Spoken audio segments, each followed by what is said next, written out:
Pa-like, share and subscribe naman po mga master. Kabanata 1421.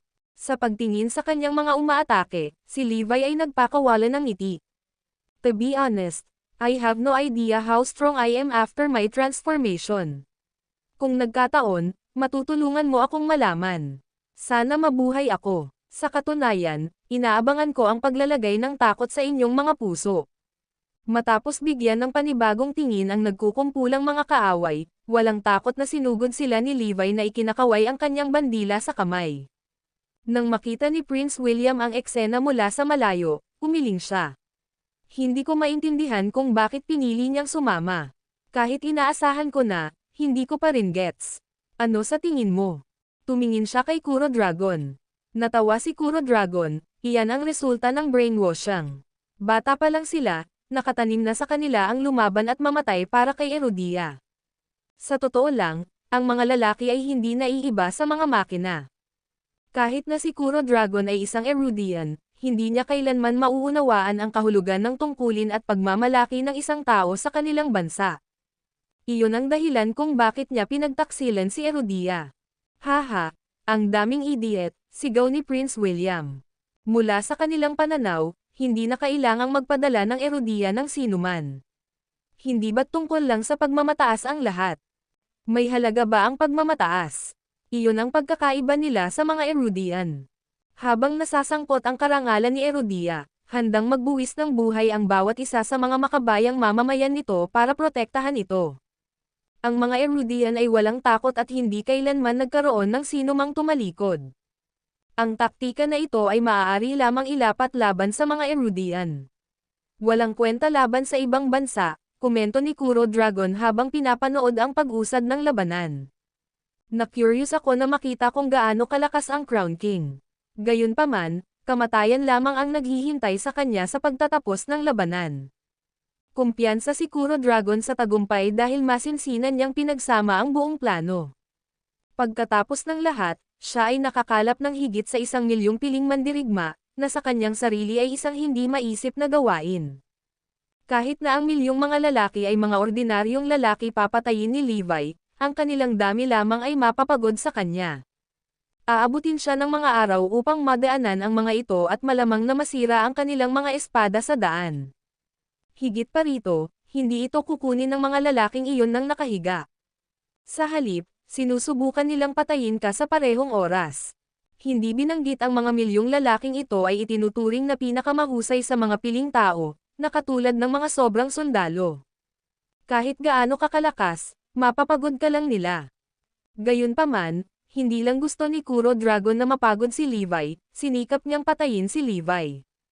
Kaya naman, nagtipon siya ng maraming Ultimate Class at God Class na mandirigma mula sa iba pang malalaking organisasyon.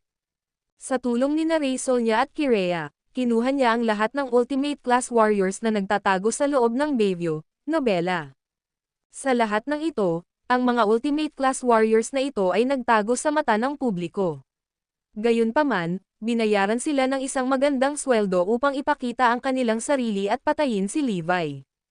Sa kabuuan, mayroong 530 sa kanila.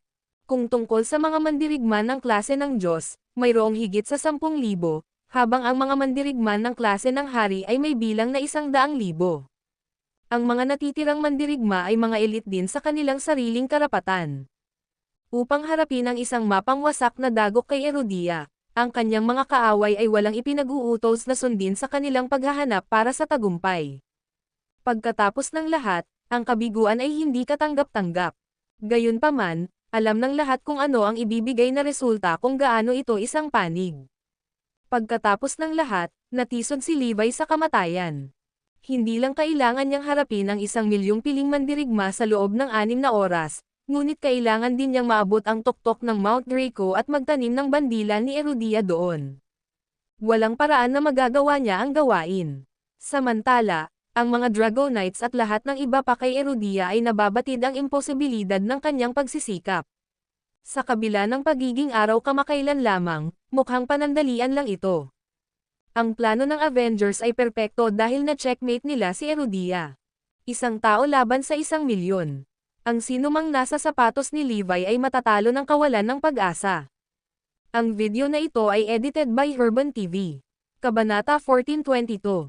Sa pagkukunwari ng kanilang huling pag-asa, nanatiling nagbabantay sa lahat habang binabantayan kung ano ang nasa unahan nila. Sa paanan ng Mount Drago, kinubkob si Levi ng hindi mabilang na mga mandirigma. 6 na lalaki ang kapal ng pagkubkob at ang bilang ng mga tao ay patuloy na dumarami nang walang anumang senyales na huminto. Anong diskarte? Sisingilan. Ang koalisyon ay lumaban na parang mga baliw. Hindi man lang kumikislap ang mapupungay nilang mga mata habang humaharurot papunta kay Levi. Napakalaki ng kanilang pagkamuhi kay Levi, hanggang sa handa nilang isakripisyo ang kanilang buhay upang siya ay mapatay. Ang nakakatakot na mga aksyon nila ay nagtulak kay Levi. Dahil dito, nag-alab ang matinding galit sa loob niya, na nag-alab sa kanyang fighting spirit. Bakas sa kanyang mga mata ang paghamak at galit. Patayin! Sigaw ni Levi habang winawagayway ang banner na kahit kay Erudia at walang awang sumugod, nobela. Swoosh! Swoosh! Swoosh! Ang mga kamay na bakal ni Levi ay naging isang hindi magapi na sandata. Damanak ang dugo at tumalsik sa lahat ng direksyon. Saan man siya pumunta, mas maraming katawan ang gumuho matapos makatanggap ng kanyang mga nakamamatay na suntok. Sa loob ng ilang sandali, maraming tao ang nalaglag na parang langaw, na umaangal sa sakit. Ang bilang ng mga nasawi ay hindi bababa sa 100. Gayunpaman, si Levi ay hindi nagkaroon ng pagkakataon na umabant ng 1 pulgada pasulong dahil napakaraming kalaban. Sa sandaling nahulog ang 1, 3 hanggang 4 na lalaki ang lilito. Tumayo sila sa harap ni Levi at humarap sa daraanan niya. Ang tanging paraan pasulong ay ang tapakan ang lahat ng mga bangkay. Haha, ito ang makukuha mo kapag nalampasan ka. Paano kung siya ay may mahusay na husay sa pakikipaglaban? Malapit na siyang maubusan ng tibay at mauubos ng buhay, komento ng mga nanonood mula sa malayo. Lalong tumindi ang labanan dahil umabot sa 1,000 tao ang namatay. Gayunpaman, si Levi ay naninigas pa rin sa kanyang mga landas. Ang galit ay damaloy sa kanyang mga ugat. Ilipat, angal niya. Boom! Sa sumunod na sandali, nagpakawala siya ng nakakatakot na shockwave na maaaring magpalipat ng mga bundok at lupa. Arg! Boom! Boom! Boom! Daan-daan at libu-libong tao ang puwersahang natangay ng kanyang napakalaking puwersa. Si Levi ay matagumpay na nagbukas ng landas para sa kanyang sarili. Tapikin! Tapikin! Tapikin! Tumalon siya ng mahigit 100 metro sa unahan. Ha! Napatulala sina Prince William at Kuro Dragon. Bumangon ang lahat na hindi makapaniwala. Hindi nila inaasahan na lilipat ng 1 pulgada si Levi. Sa sandaling iyon, ang lahat ng mga mandirigma ay nahuli. Bilis tigilan mo siya. Sa lahat ng paraan, harangan mo siya. Nag-aagawan sila sa buong lugar na parang manok na walang ulo, sinusubukang pigilan si Levi sa pagsulong. Ilipat. Naikuyom ni Levi ang kanyang kamao at sinuntok ang mga tao. Ang lakas sa likod ng suntok na iyon ay parang kulog mula sa langit at winalis nito ang lahat ng nasa harapan niya. Patuloy na sumulong si Levi nang walang pag-aalinlangan. Ang mga nagtatangkang hamarang sa kanyang daan ay pinalipad lahat. Metro sa metro, nasakop niya ang lugar. Wow, napakalakas niya. Ang tagumpay ay kay Erudia. Ang mga especially iyan na naruroon sa larangan ng digmaan ay nagpapadala ng mga real-time na larawan pabalik sa Erudia, na nagpagulo sa mga Erudian. Tuwang-tuwa silang lahat kay Levi. Kahit na marami ang kanyang mga kalaban, hindi sila makalapit at mahawakan ang lelayan ng kanyang damit, lalo pa siyang labanan. Ang enerhiya na ipinalabas ni Levi ay nadobol bilang isang layer ng proteksyon habang hinahati ang karamihan ay magbukas ng isang landas para sa kanya upang sumulong. Hindi nakayanan ng koalisyon ang kanyang kapangyarihan. Habang ang pulang Erudian na banner ay kumakaway sa kalangitan, si Levi ay naniningil ng higit na pagmamalaki at dignidad. Umabant siya ng 100 metro. Sa isang iglap, umabant na siya ng 1,000 metro, naiwan si Prince William at hanggang natulala. Sila ay lubos na nagulat sa kung paano ang proseso ay nakabukas. Ang Crown King ay mas malakas kaysa sa inaakala natin. Pagtatapos ni Kuro Dragon. Isang malisyosong layunin ang sumilay sa mga mata ni Prince William. Kung ganito ang kaso, sirain natin ang Erudian banner. Titingnan ko kung mapoprotektahan din niya iyon. Sa tunog ng utos ni Prince William, sinimulang pantiryan ng lahat ang banner. Ang video na ito ay edited by Herban TV. Kabanata 1423. Sa sandaling iyon, nagsimulang kumilos ang mga sniper at mamamana na tumatambangan sa dilim. Pinahiran nila ng gasolina ang mga palaso. Hanggat tumama ito sa banner, masusunog ito ng walang pag-aalinlangan. Inihahanda ng mga sniper ang kanilang mga baril na nakatutok sa banner. Sa pagmamasid sa mga galaw sa paligid niya, ang mapagbantay na si Levi ay biglang tumigil. Swoosh! Swoosh! Sa sandaling iyon, maraming putok ng baril at palaso ang pinakawalan mula sa ibang direksyon, na tumagos sa katawan ng mga kaaway ni Levi. Bumulwak ang dugo mula sa kanilang mga sugat nang bumagsak sila sa lupa. Ang eksena ay kasing madyugo. Lahat pala ng mga pamamaril nila ay kalkulado muna, base sa bilis ng paggalaw ni Levi. Sa biglang paghinto ni Levi, ang kanilang mga hula ay nag-ambala ng masama, na nakikita sa mga sandata na bumaril sa sarili nilang mga tao. Anong baguhan? Ngumisi si Levi. Kasunod nito, sinubukan ng grupo ng mga sniper at archer na tatokan si Levi o ang banner, ngunit walang resulta. Una, sa napakaraming tao na kumukubkob sa kanya, hindi nila maaaring samantalahin ang perpektong pagkakataon upang salakayin siya. Pangalawa, tila nagawang iwasan ni Levi ang lahat ng mga bala at palaso. Nagpapaplano na sirain ang banner ng Erudian. Mangarap pa, panunuyan ni Levi. Nagpatuloy siya sa pagsulong, gumawa ng madugong patayan. Makinig ka sa utos ko. Huwag mo siyang atakihin. Sa halip, gawin mo ang lahat para sirain ang banner at mapagod siya. Isang tagubilin ang dumating mula sa likuran. Nabaliw ang mga tao habang inihahanda nila ang kanilang mga pag-atake laban sa banner. Sa puntong iyon, ang Erudian banner ay isang pasanin na ikinabot ni Levi sa kanya. Sa maraming tao na nagsisikap na sirain ang bandila, lumikha ito ng maraming abala kay Levi mula sa pagkakaroon ng mataas na kamay sa labanan. Darn it, napakarami nila. Ilang sandali pa, hindi na nakatuloy si Levi. Nang makita iyon, nagtawanan ang mga tao samantalang ang mga Erudian ay nalungkot. Nako, kahit gaano pa kalakas ang Crown King, wala siyang bentahe sa ganitong sitwasyon. Maghintay ka, kailangan mong manatili, mukhang nakaunat si Levi. Siya ay natigil sa isang dilema ng alinman sa pagprotekta sa banner o pagpili na itapon ito at singilin pasulong. Sa 6 na oras na lang ang natitira, napakaikli na para gumawa ng kahit ano. Nauubusan na tayo ng oras. Isang ideya ang bumungad sa kanya.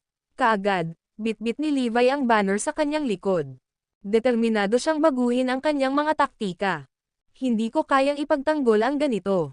Ang pinakamagandang paraan upang ipagtanggol ay ang pag-atake ng maaga. Kailangan kong umatake. Kaagad, ginamit niya ang kanyang mga kamay na bakal sa pag-counterattack. Hindi siya gumamit ng anumang espesyal na kasanayan sa pakikipaglaban, ngunit umaasa lamang sa kanyang pinakakaraniwang pare-pareho ng mga kamaong bakal. Boom! Boom! Boom! Nagdulot siya ng matinding pagkatalo sa pinakamalakas na batalyon. Sa katunayan, ang pinakamahusay na depensa ay ang opensa. Sa ilalim ng mabangis na pag-atake ni Levi, walang makalapit sa banner, lalo pa itong sirain. Matapos ang patuloy na paghampas sa mga kalaban, sa wakas ay nakahakbang na siya. Ang bilang ng mga taong natagpo ang patay ay tumaas hanggang 10,000. Si Levi ay kakilakilabot at ganap na hindi magapi, walang kalaban-laban. Ang pinakanakakabigla ay ang hindi siya lumilitaw na pagod. Ilipat, taglay ang dakilang bandila ng Erudian, buong tapang na nakipaglaban si Levi para sa kanyang mga tao. Sa bilis na ito, nagkaroon siya ng pagkakataong maabot ang tuktok ng Mount Drago sa loob ng 6 na oras. Ang hindi paniniwala ay nakasulat sa buong mukha ni Prince William. Napuno siya ng nagyayelong galit. Ano ang nangyayari? Paanong walang sino man sa mga lalaki ang makakapidyo sa kanya? Tanong niya kay Kuro Dragon. Imposible naman. Mayroon tayong dagat ng mga tao. Ngumisi si Kuro Dragon. Ito ay simula pa lamang. Hindi pa namin nailalabas ang aming diskarte ng buong lakas. Hindi nagtagal, nakarating si Levi sa 2,000 metro at nakarating sa isang makitid na lagusan sa pagitan ng 2 bangin. Ang mga tao ay tumigil, hindi pinahintulutan si Levi na pumasok pa. Ang video na ito ay edited by Herban TV. Kabanata 1424. Kahit na ang isang suntok mula kay Levi ay maaaring maging sanhi ng pagyanig ng isang buong gusali at pumatay ng hindi mabilang na mga tao, pakiramdam niya ay may kapansanan sa karamihan ng tao na tumatangging kumilos ng isang kalamnan. Walang paraan para makapasok siya dahil masyadong makitid ang pasukan. Walang puwang sa pagitan para gumapang man lang siya. Sa kabilang banda, parami ng parami ang mga manlalaban na nagsimulang magtipon sa likod niya, na nakulong siya sa gitna. Mayroon ng 100,000 tao sa likuran. Gaano man katakutan ang Crown King, hinding-hindi niya maaabot ang Mount Drago. Alinmang paraan, kailangang aminin ni Erudia ang pagkatalo. Ngumiti ng masama si Kuro Dragon. Itinaas ang kanyang baso ng red wine, sabi ni Prince William, saksi natin kung paano siya uubusin ng buhay. Sa sandaling iyon, 100,000 nagtanong mandirigma ang pumalit sa kanilang lugar at handang makipaglaban kay Levi. Ito ay isang dead end sa unahan, na walang paraan upang umatras. Maliban kung si Levi ay maaaring lumabas mula sa pulutong na ito nang hindi nasaktan at kumuha ng isa pang ruta upang makarating sa tuktok ng Mount Drago, halos walang ibang paraan para manalo siya sa labanang ito. Si Levi ay nasa isang ganap na kawalan, magiging ito sa mga tuntunin ng oras o iba pang mga kadahilanan. Kung tutuusin, ang makitid na lagusan na iyon ang pinakamataas na ruta upang makarating sa tuktok. Sa sumunod na sandali, sunod-sunod na bulalas ang narinig mula sa karamihan. Napanganga sila sa bilis na umakyat ni Levi sa bangin sa kanan niya. Ito ay talagang nakakabaliw. Ang lalaking iyon ay gumawa ng daan sa itaas ng kanyang ulo, nang walang naunao sa likod niya. Bilisan mo at pigilan mo siya. Itulak mo siya pababa, sigaw ng karamihan. Sabay-sabay siyang hinabol ng karamihan ng mga mandirigma. Bang! Bang! Bang! Sa pagpunta kay Levi, ilang daang mga sniper ang nakipagbarilan. Ang pinagsamang lakas ng sunod-sunod na putok ng baril ay hindi maisip. Hindi ito katulad ng nakita ng mga tao noon. Gayunpaman, masyadong mabilis si Levi. Sa kabutihang palad, nagawa niyang iwasan ang lahat ng sinasadyang pag-atake. Ang mga bala ay tila palaging nawawala sa kanya sa pamamagitan ng isang suntok. Ang mga bangin sa magkabilang panig ay hindi masyadong mataas, 2 kilometro ang taas. Ang tanging problema ni Levi ay ang oras. Hindi pwede. Hindi natin siya papayagang umakyat. Kumuha ng isang taong maglagay ng blockade mula sa itaas at pilitin siyang umatras. Agad na umalis si Kuro Dragon upang isagawa ang utos na natanggap. Hindi nagtagal, nakita ang mga kanyan. Tinutukan ng mga lalaki si Levi at naglunsad ng projectile ng mga pampasabog. Sa loob ng ilang segundo, nagkawatak-watak ang mga bangin, na winasak ang tanging daan na natitira para marating ni Levi. Isang walang awa na kislap ang sumilay sa mga mata ni Levi. Sa halip na umakyat, binago niya ang kanyang landas at nagpas siyang tumalon. Stomp! Tumalon siya mula sa bangin papunta sa tapat. Napaangat ang ulo ng mga lalaking nagbabantay sa lagusan nang makita nila kung paano lumipad si Levi sa itaas nila. Thud! Sa huli, ligtas na nakarating si Levi habang nagpapalabas ng napakalakas na shockwave, na nagpapadala sa ilang daang tao sa paligid niya na nakahandusay sa lupa. Pumasok siya, mula sa itaas. Kitang-kita sa mata ng lahat ang kawalan ng paniwala. Patayin siya. Patayin mo siya ngayon. Gusto ko siyang patayin sa lahat ng paraan. Naging ballistic si Prince William. Siya ay labis na nagalit sa kung paano pinigilan ni Levi ang kanyang mga plano sa lahat ng paraan. Clock, clock, clock. Bagamat nakapasok si Levi sa lagusan, nanatili ang parehong problema. Ang mga batalyon ay naruroon pa rin sa kanyang paningin.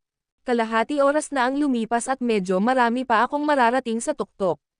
Kung isasaalang-alang ang kasalukuyang suliranin na aking kinaroroonan, paano ako makakarating doon sa loob ng 6 na oras? Phew! Huminga ng malalim si Levi. Mukhang bibilisan ko na, ungol niya. Tili! Inilabas niya ang kanyang dragon sword. Snap hiss.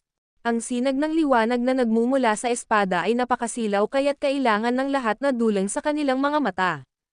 Habulin mo ako kung kaya mo. Pagmamalaki ni Levi. Ang video na ito ay edited by Herban TV. Kabanata 1425. Marami ang nagtaka kung saan gawa ang espadang iyon. Nang ito ay inilabas, Ito ay nagliliwanag ng isang hangin ng pagdurog ng kaluluwa. Naramdaman ng lahat ang malamig na lamig sa kanilang mga gulugod.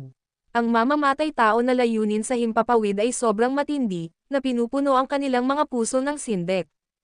Ito ay napakahusay na espada. Marahang hinawakan ni Levi ang talon ng Dragon Sword.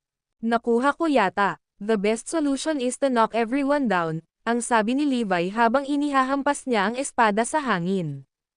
Dahil ang kabilang partido ay nakaplano na ang lahat ng iba pang mga pamamaraan ay walang silbi ngayon. Ang pangunahing problema ay ang bilang ng mga tao sa kanilang pagtatapos. Hindi ka ba natatakot sa kamatayan? Sumuko ngayon at ibigay ang Erudian Banner para manatiling buhay. Sulit bang gawin ito para sa mga Erudian? Bakit mo isinakripisyo ang iyong sarili ng walang kabuluhan? Alam mo sa kaibuturan ng iyong puso na iyong pagkakataon na mabuhay dito ay maliit. Bakit ang tigas ng ulo mo? Aminin mo na lang ang pagkatalo. Kahit ang Diyos ng digmaan ay nagtaksil kay Erudia, tiyak na magagawa mo rin. Samantala, sinubukan ng mga tao ang kanilang makakaya upang hikayatin si Levi na itaas ang puting bandila. Nakangiting idineklara ni Levi, ang konsepto ng pagsuko sa aking mga kalaban ay hindi kailanman sumagi sa aking isipan. Sa totoo lang, hindi ako susuko. Kung gayon, hinihiling mo ito.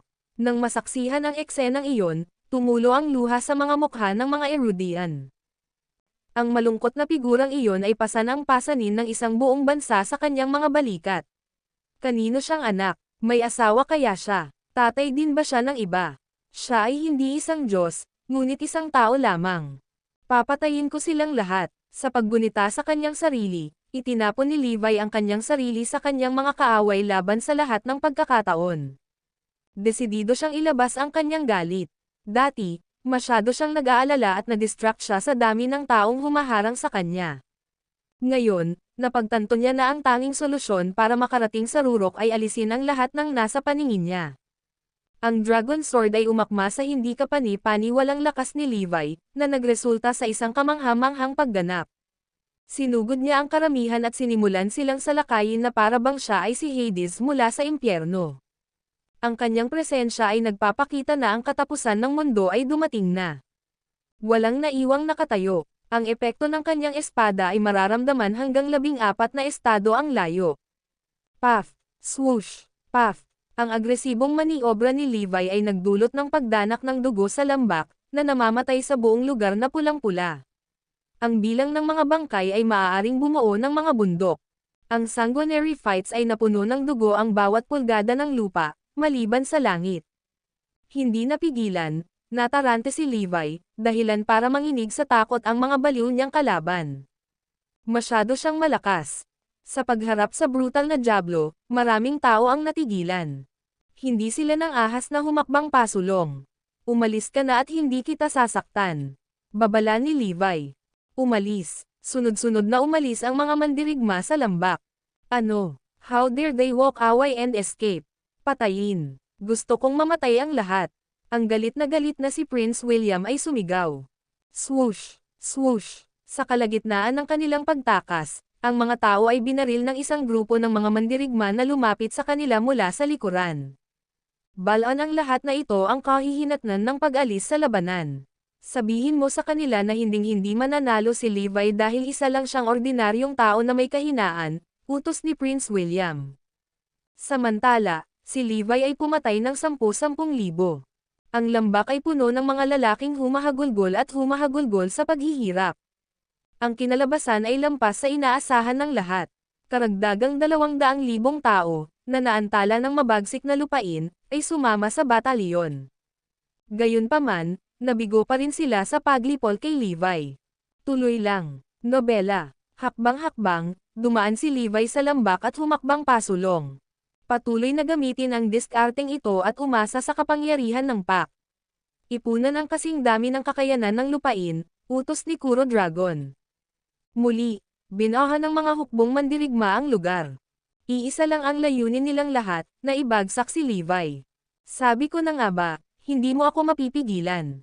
Nang hindi nagpalipat-lipat ng mga gamit, nakipagsiksikan si Levi sa mga tao para makuha ang gusto niya. Ang video na ito ay edited by Herban TV. Kabanata 1426. Nakakuha si Levi ng daan-daang libo habang siya ay nagpatuloy sa pagpatay. Walang nakaligtas. Kahit na ang Erudian Banner ay lumilipad ng at ang Dragon Sword ay may kantab pa rin ng dati, si Levi ay nagsimulang makaramdam ng pagkapagod at pagkatuyo. Sa mga punit-punit na damit at uling sa kanyang mukha, si Levi ay tila ganap na gusot. Puno ng dugo, walang nakakaalam kung sa kanya ba iyon o sa iba. Kumalabog. Sa paghampas ng kanyang espada sa lupa, kailangan niya ng pahinga. Hindi siya Diyos, siya ay tao lamang. Haha, nakita mo yun. Pagod na siya. Ang Crown King ay hindi immortal, maaari siyang mapagod at mamatay din. Bilisan mo at atakihin mo siya. Hindi na yata siya makakatagal, sigaw ni Prince William. Ang mga palatandaan ng pagkapagod ni Levi ay mabuting balita sa kanyang mga kaaway. Hinihintay nila ang sandaling ito mula pa noon dahil ipinapakita ni Levi ang kanyang sarili bilang isang walang kapantay na makinang pangdigma. Ito ay isang gininto ang pagkakataon upang tapusin siya kapag siya ay mahina. Sisingilan. Sa pagtanggi na bigyan siya ng hininga, daan-daang libo ang nagtungo kay Levi. 1 oras, 2 oras, 3 oras ang lumipas. Si Levi ay malakas pa rin, sinusubukang tumagal hanggat kaya niya. Ang Mount Drago ay ganap na natatakpan ng mga bangkay, mga may kapansanan, at mga nasugatan. Ang patuloy na pagdanak ng dugo ay nagpinta ng pula sa tanawin, na para bang ito ang tanging kulay na umiral. Sa sandaling iyon, dumating si Levi sa bundok Drago. Natapos na niya ang kalahating paglalakbay na ang Rurok ay malapit lang. Dala ang Erudian Banner sa kanyang likod, lumuhad si Levi, hawak ang Dragon Sword gamit ang isang kamay. Tumutulo ang dugo mula sa sulok ng labi niya. Siya ay nasugatan ng husto. Nahaharap sa isang malawak na bilang ng mga karibal, siya ay naubos ng lahat ng lakas. Sa loob ng huling 3 oras, nakalaban niya ang pinakamababang 500,000 lalaki. Nakakabaliw lang ito. Hindi ka panipaniwala. Hindi maisip. 600,000 laban sa isang ngunit nanalo siya. Mamamatay ako ng isang masayang kamatayan sa aking mga panaginip kung ang gayong hindi masasalungat na manlalaban ay umiiral sa Zarain. Nagulat si Prince William. Ang labanang iyon ay kung paano sumikat ang Crown King at tumanggap ng titulong God of War.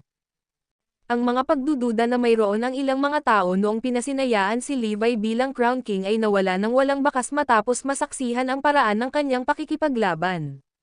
Windsor at ang iba, sa kabilang banda, sa wakas ay natanto ang pagkakaiba ng kakayahan sa pagitan nila ni Levi. Sa katunayan, ito ay hindi malulutas. Matapos ang walang katapusang mga pag-ikot ng mabangis na labanan, si Levi ay pisikal na pinatuyo at malubhang nasugatan. Ito ay nagtutulak na sa hangganan ng kanyang mga limitasyon. Kung siya ang dating sarili niya, matagal na siyang namatay. Walang pagkakataon para makaligtas siya rito. Humihingal na sumigaw si Levi sa langit, yun lang ba? Meron pa ba?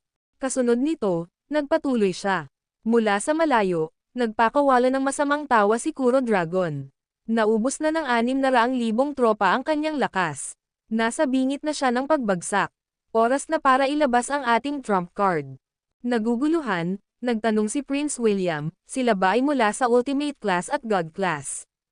Tama iyan. Inisave ko ang pinakamaganda para sa huling. Ngumisi si Kuro Dragon.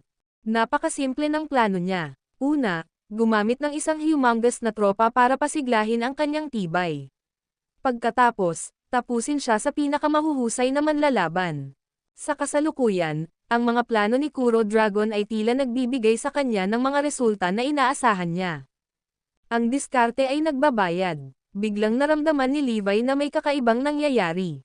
Walang tao sa harap. Anong nangyayari? Nobela. Sa isang segundo, isang kaluskos ang narinig at isa na namang labanan ang sumiklab.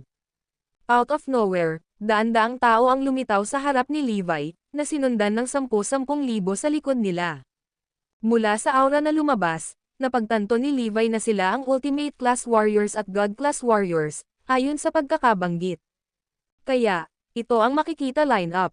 Ang video na ito ay edited by Urban TV.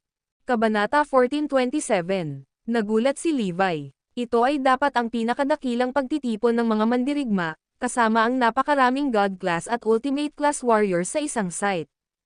Ang mga mandirigma ay tila naging isang dosina. Nagbigay ka ng maraming pagsisikap upang matiyak na tayo ay mapahamak. Nagbiro siya. Maaaring hindi niya alam kung ano pa ang pinagkakaabalahan nila, ngunit isang bagay na positibo siya ay ang The Avengers ay nakatali sa lahat ng nag-iisang mandirigma ng Bayview. Hindi siya mag-aalala kung hindi pa siya nasaktan ng husto. Tila, ang The Avengers ay nagplano ng lahat. Iyon ang kanilang masamang plano upang ibunyag ang trump card pagkatapos maubos ang Levi. Lumabas sila para sa pagpatay. Nakuha nito ang atensyon at pag-aalala ng lahat kay Erudia. At iyon ang pinakahuling pagsubok para sa Crown King. Walang sino man ang makakaisip ng pinagsamang kapangyarihan ng daan-daang Ultimate Class Warriors. Ang masama pa nito ay nasugatan na ng husto si Levi. Pakihintay. Kailangan mong manatili. Hindi maaaring mahulog si Erudia, at hindi ka madapa. Kailangan nating panatilihing mataas ang bandila.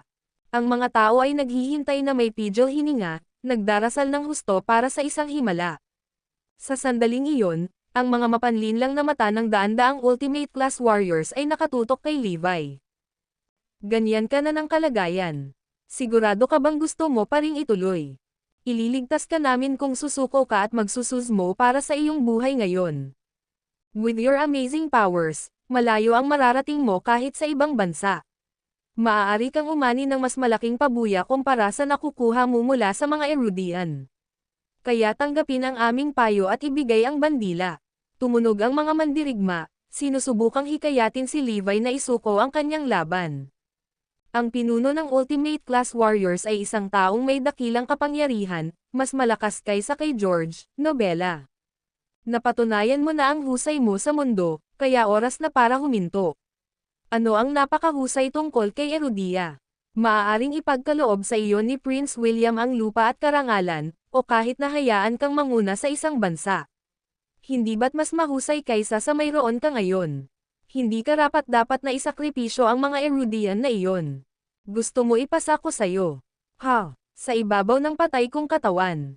Dalhin ito, at ipakita sa akin kung ano ang mayroon ka, bulyo ni Levi. Papif.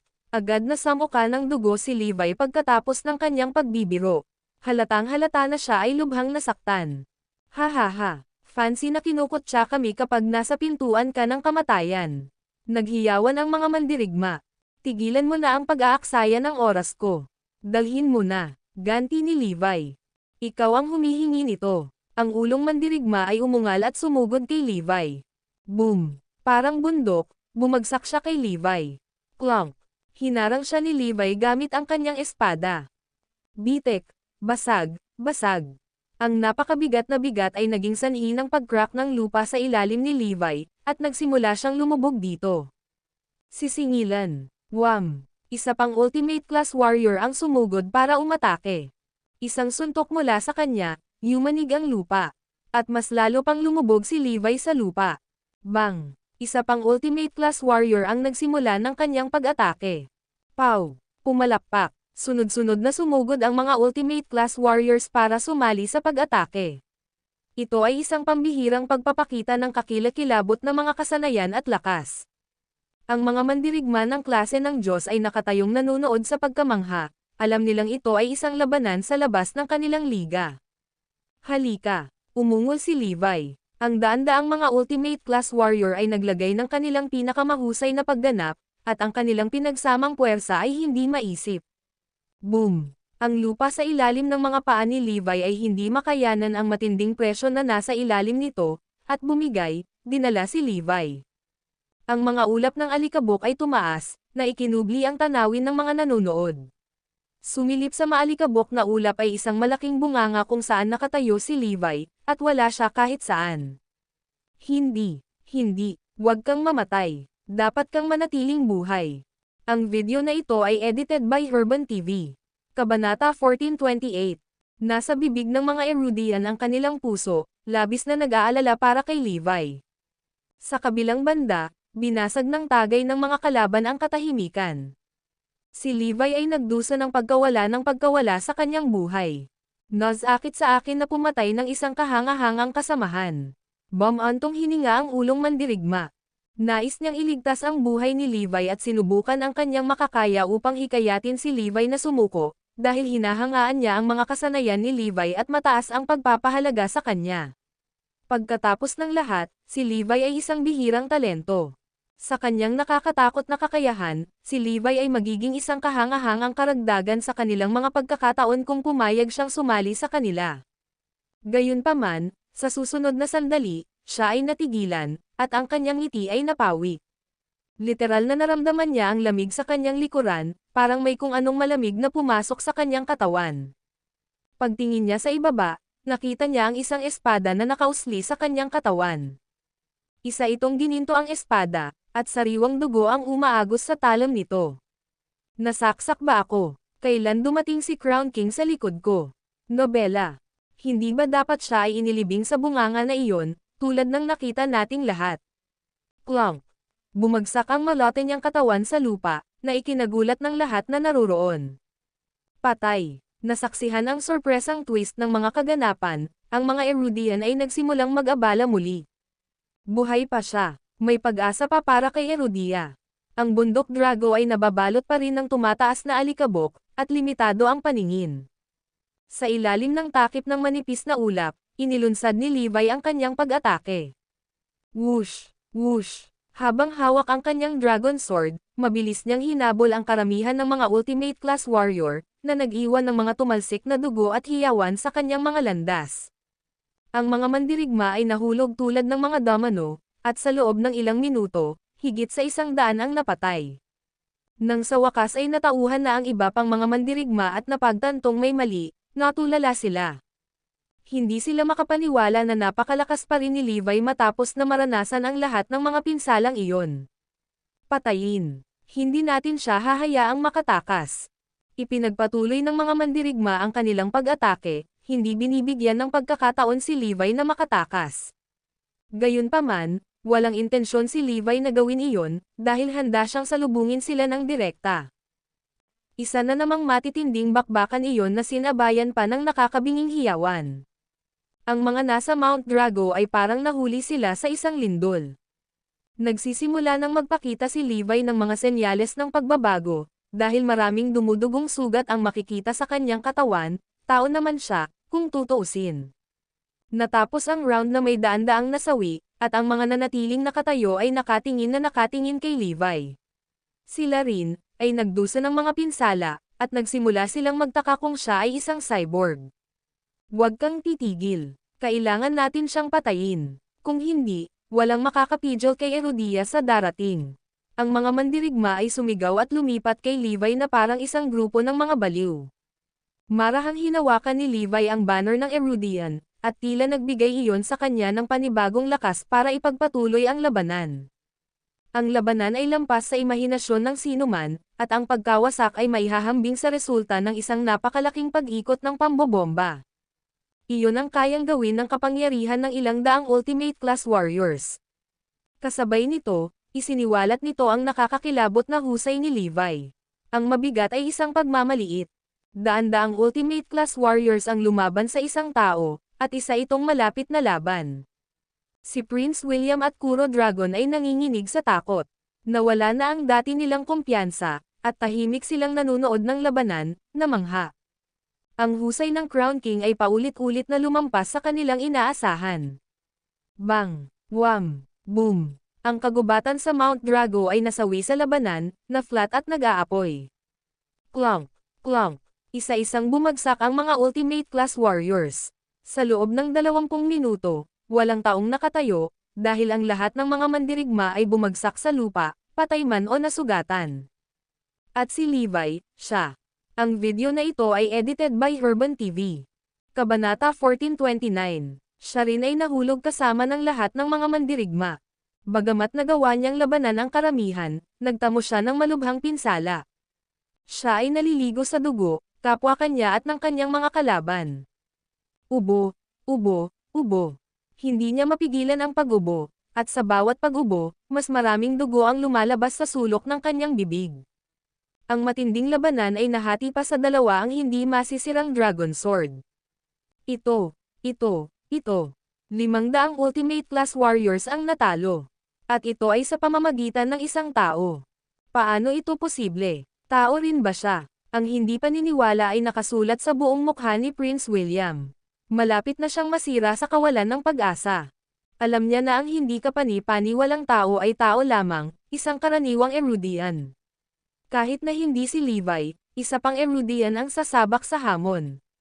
Iyan ang diwa ng mga Erudian. Hahaha. Biglang tumawa si Kuro Dragon, dahil gumana ang kanyang plano. Maaaring ito ay isang magastos na labanan para sa kanila, ngunit ang pinakamahalaga, si Levi ay napaluhod. Nahulog na siya sa wakas. Paano kung naranasan namin ang isang malaking kawalan? Siya ay natalo, kung tutuusin. Makinig ka, patayin siya. Hindi siya papayagang mabuhay. Utos ni Kuro Dragon. Hindi na niya hinintay na makahinga si Levi ng kanyang huling hininga. Ang libu-libong mga mandirigma ng klase ng Diyos ay nagsimulang maglakad patungo kay Levi, sabik na pumunta para sa madaling pagpatay. O hindi, napahamak na tayo. Maaaring mabigat ang Crown King, ngunit naabot na niya ang kanyang mga limitasyon. Ito ay isang mapang wasak na sandali para kay Erudia. Nakikita ng lahat na ibinigay ni Levi ang lahat at hindi na niya ito nagawang bawiin. Thud, thud, thud. Ang libu-libong mga mandirigma ng klase ng Diyos ay sumugod kay Levi ngunit huminto sa harap niya. So what if ikaw ang Crown King? Hindi ka walang talo, kaya bakit naglagay ng napakalaking kaganapan? Dapat kanina ka pa sumuko. Eksakto. Sa huli, pagkatapos ng lahat ng pakikibaka na iyon, papatayin ka pa rin namin, at ang bandila ng Erudian na pinoprotektahan mo ay sisirain pa rin namin. Hindi ka ba mabigat? Halika, lumaban ka. Tingnan natin kung may iligtas mo itong banner, panunuya nila. Tignan mo ang iyong sarili. Hindi ka makatayo sa iyong mga paa. Hayaan mong sirain ko itong Erudian banner sa mismong mukha mo. Lumapit kay Levi ang isa sa mga God-class warrior at nginisyan. O hindi, ang Erudian banner ay higit na gumagana para sa isang mandirigmang Erudian kaysa sa kanyang buhay. Iyon ay lubos na magdudurog sa kanyang espiritu. Ang sirain ang watawat sa kanyang mukha ay ang nakikitang kahihiyan para sa kanya, huwag. Halos maluha ang mga Erudian habang pinapanood nila si Levi na pinapahiya. Ha! Isang malaking kamay ang kumapit sa kanyang palso nang hahawakan na sana niya ang Erudian banner. Pow! Naramdaman niya ang isang malakas na puwersa na humahampas sa kanyang mga braso, bumaril ng diretso sa kanyang katawan, dumurog sa lahat ng kanyang mga ugat, at nagpapadala ng dugo sa paglabas nito. Ito ay isang nakakagulat na eksena. Namayani ang katahimikan, na sinundan ng ligaw na hiyawan na kusang lumabas sa bawat sulok ng Erudia. Hindi siya natalo, at handa siyang protektahan at parangalan ito sa kanyang buhay. Hanggat siya ay nasa paligid, walang sino man ang papayagang mang-insulto sa Erudian banner. Ang libu-libong God-class warriors ay natigilan sa pagkabigla, sinusubukang magkaroon ng kahulugan sa kanilang nakita. Hindi sila makapaniwala na kayapan niyang lumaban. Ang mga mukha ni Prince William at Kuro Dragon ay paralisado sa hindi makapaniwala. Dahan-daang tumayo si Levi, at sumilay ang ngisi sa kanyang mukha. Paumanhin na binaygaw kita, pero hindi pa ako tapos, nobela. Ituloy natin ang laban. Hingal. Sa buong mundo, maririnig ng isa ang mga hingal ng hindi paniniwala at pagkamangha. Ang video na ito ay edited by Herban TV. Kabanata 1430. Tumayo ulit si Levi. Hindi pa siya natalo, at kayapan niyang lumaban. Ang Erudian banner ay maaari pa ring lumipad ng mataas. Sisingilan. Sumugod ang mga mandirigma ng klase ng Diyos para sa pagpatay.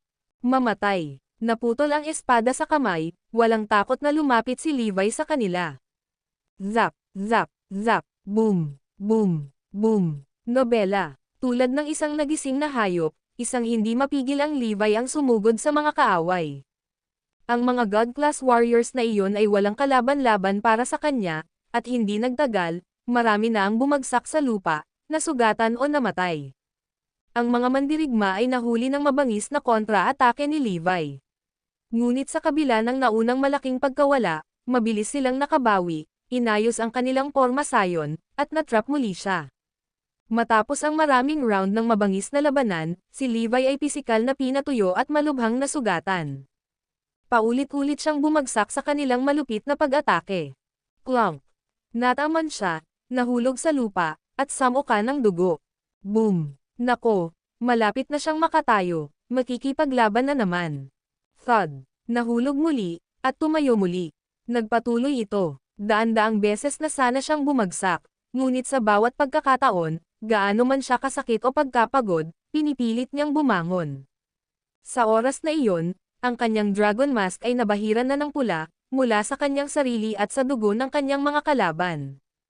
Punit-punit at punit-punit ang kanyang damit, at ang hindi mabilang na pangit na sugat ay makikita sa kanyang hubad na katawan.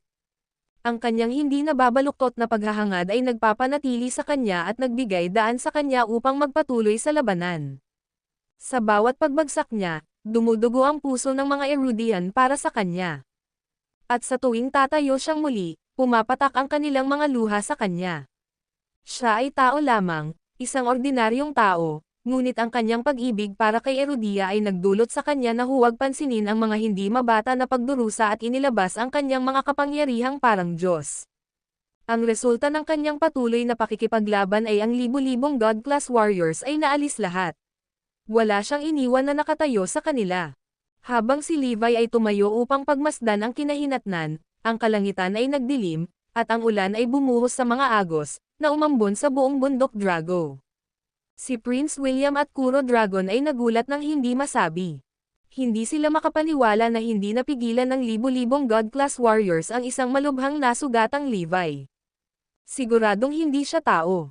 Siya ay kailangang maging isang demonyong muling magkatawang tao. Iyon ang tanging paliwanag na maibibigay nila para sa hindi kapani-paniwalang superpower na ipinakita ni Levi sa mga laban. Kung mas malakas siya, mas malaki ang banta niya sa kanila. Kinailangan nilang tanggalin ang Crown King, sa pamamagitan ng kawit o sa pamamagitan ng manloloko. Magiging maayos din. Marami pa akong backup plan. Libu-libo pa sa aking mga tauhan ang naka-standby, handang pigilan siya habang siya ay lumilipat mula rito patungo sa tuktok ng Mount Drago, at mayroon na siyang 2 oras na natitira upang maabot ang distansyang iyon. Walang paraan na magagawa niya, ito. Kuro Dragon Quip. Mayroon siyang libu-libong lalaki na naghihintay na mapakilos, at iyon ang kanyang huling trump card. Tama iyan. Nasa ganitong kaawa-awang estado na ang Crown King, at may bentahe tayo sa mga numero. Kahit na siya ay makakatakas sa kamatayan, hindi niya matatapos ang kanyang misyon sa loob ng timeline. Ngumisi si Prince William.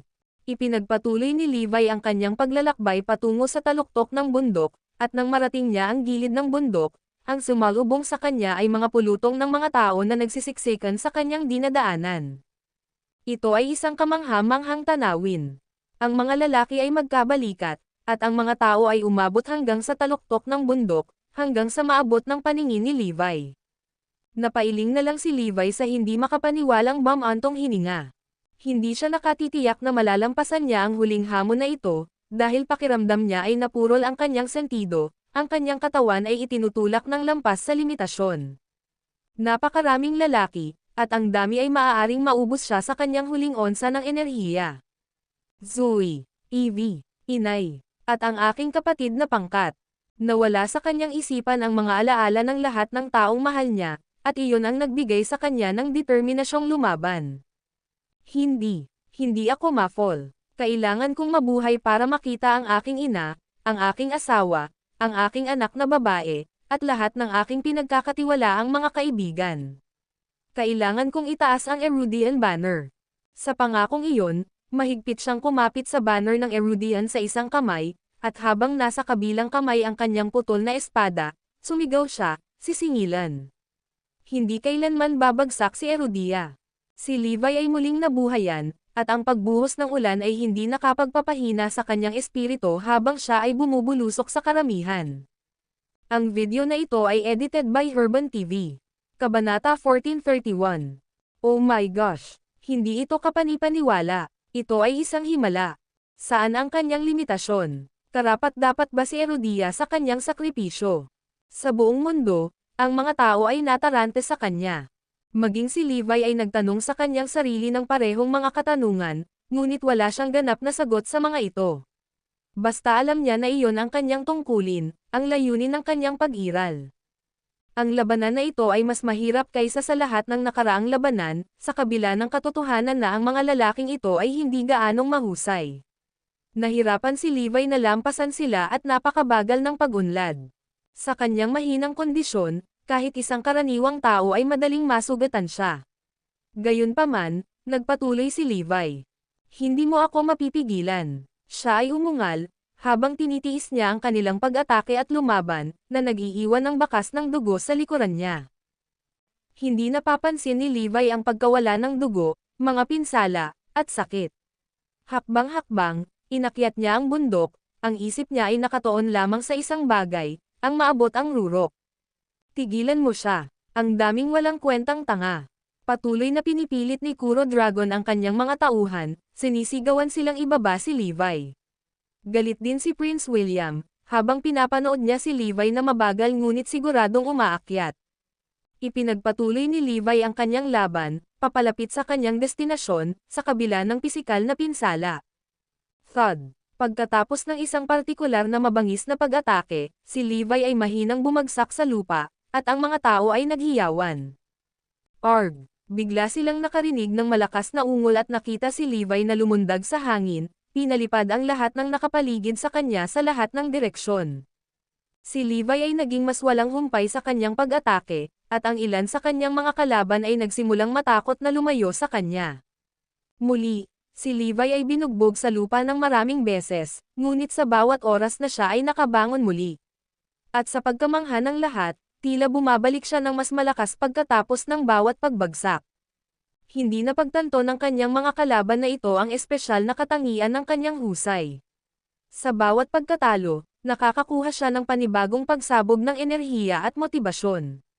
Siyempre, ang kanyang pisikal na kondisyon ay lumala sa bawat pagkahulog, ngunit siya ay nagtulak na lampas sa anumang may isip na pisikal na mga limitasyon, at hindi siya malapit ng sumuko. Nagbunga ang kanyang pagpupursage, at sa wakas, narating niya ang tuktok ng bundok. Nakikita na ang rurok, at napangiti si Levi. Malinaw na hindi pa siya nakakalabas sa kagubatan, dahil hindi mabilang na mga lalaki ang sumasakop sa kahabaan ng lupain sa pagitan niya at ng tuktok. Sa dami ng kanilang bilang at geographical na kalamangan, patuloy nilang hinaranggan ang kanyang pag-akyat. Si Levi ay buong tapang na lumaban, dahil gusto niyang ipakita sa mundo kung gaano kalayo ang mararating ng isang tao, at kung gaano kalakas ang espiritu ng Erudian. Ang pagkamit ng imposible, iyon ang isinama ni Levi. Ang Erudian banner ay nakarating na sa tuktok ng Mount Drago. May pag-asa. Ipaglaban mo, Crown King. Malapit na ang rurok, maghintay ka dyan. Ang mga Erudian ay tuwang-tuwa nang makita nila ang tuldok ng pula na lumilitaw sa tuktok ng Mount Drago. Nagdasal silang mabuti na manatili si Levi doon at magawa ang misyon. Napakarami na niyang pinagdaanan at napakalapit na niya sa tagumpay. Gayunpaman, alam din nila na ang huling leg ang magiging pinakamahirap, at kahit kailan ay magtagumpay ang lahat ng kanyang nakaraang pagsisikap. Kailangan natin siyang pigilan. Sigaw ng mga tauhan ni Kuro Dragon. Nakataya ang kanilang reputasyon. Kung lumabas ang balita na ang isang tao ay natalo sa libo-libo sa kanila, sila ay mapapahiya. Hindi nila hahayaang mangyari iyon. Ngumisi si Kuro Dragon habang pinagmamasdan ang kanyang mga tauhan na nahuhulog na parang domino. Mayroon siyang walang kamali-mali na diskarte, at tiwala siyang matatalo si Levi. Sa totoo lang, hindi niya inasahan na magiging posible ang ganito. Ano siya? At saan siya nanggaling? Siya ay galit na galit at bigo sa isang tila walang talo na si Levi. Habang tumatakbo si Kuro Dragon sa pag-aalala, tumawa si Prince William at inaliw siya. Huwag kang mag-alala, may backup plan din ako. Ang video na ito ay edited by Herban TV. Kabanata 1432. Sa larangan ng digmaan, si Levi ay hindi napigilan. Kahit ilang beses pa siyang binugbog ng mga ito sa lupa, tatayo siya at ipagpapatuloy ang kanyang laban. Parang walang limitasyon ang kanyang katawan, at walang makakapidyo sa kanya. Gayunpaman, napakaraming lalaki ang hamarang sa kanya, kaya't gaano man siya kahirap lumaban, hindi siya makalampas sa kanila ng mabilis. Alam niyang nauubusan na siya ng oras. Crush! Biglang nagpakawala si Levi ng isang malakas na dagandong, at isang napakalaking alon ng enerhiya ang lumabas sa kanyang katawan. Iyon ang Supreme Burst, isa sa pinakamalakas na strike kailanman. Boom! Nobela! Boom! Tulad ng tsunami, Ang puwersa ng pagpatay ay lumaganap at natamba ang bawat tao na nasa landas nito. Arg! Arg! Agad na umalangaw-ngaw ang nakakatakot na hiyawan sa bundok, at lumipad ang maraming lalaki, na nag-iwan ng malinaw na landas para magpatuloy si Levi. Papif! Ang pagpapatupad ng Supreme Burst ay naubos ang karamihan sa natitirang enerhiya mula kay Levi, at siyang samuka ng dugo. Gayunpaman, makikita ng isa ang determinasyon sa kanyang mga mata, at pagkatapos na casual na panasan ang dugo sa gilid ng kanyang bibig, idiniin niya ito. Ilang beses niyang isinagawa ang Supreme Burst, na nagpatambo ng maraming lalaki, habang tinatahak niya ang kanyang daan patungo sa tuktok. Natigilan ang lahat sa ipinakitang husay at kapangyarihan ni Levi. Walang inaasahan na marami pa siyang maibibigay, lalo na pagkatapos ng mga naunang kahangahangang laban. Gayunpaman, ang pagpapatupad ng Supreme Burst ay nagdulot ng pinsala sa kanya. Siya ay umuubo at naglalabas ng dugo sa bawat pag-ubo. Ilang beses na niyang naisagawa ang welga, at malinaw na mas mahina siya pagkatapos ng bawat pagbitay. Iyon ay ang kanyang limitasyon. Sa pagtingin sa manipis na nakakalat na mga tao, ngumiti si Levi. Alam niyang malapit na siya sa tagumpay. Ilang hakbang na lang ang rurok, malapit na niyang maabot. Crush! Sa pag-iipon ng kanyang huling lakas, sunod-sunod na isinagawa ni Levi ang Supreme Burst ng 3 beses, at nang matapos siya, wala ni isang tao ang natitira sa kanyang landas. Iyon ay kabaliwan na lampas sa imahinasyon ng sinuman. Isang tao ang nakatalo sa milyon-milyong mandirigma at gumawa ng isang himala. Walang nakamit noon, at sigurado ang lahat na walang makakatulad nito sa darating. Gayunpaman, binayaran ni Levi ang isang mataas na halaga para sa tagumpay na iyon, habang siya ay bumagsak sa lupa, hindi gumagalaw. Lubusan niyang inubos ang sarili sa pakikipaglaban sa maraming round ng mabangis na labanan at isinagawa ang Supreme Burst 48 beses.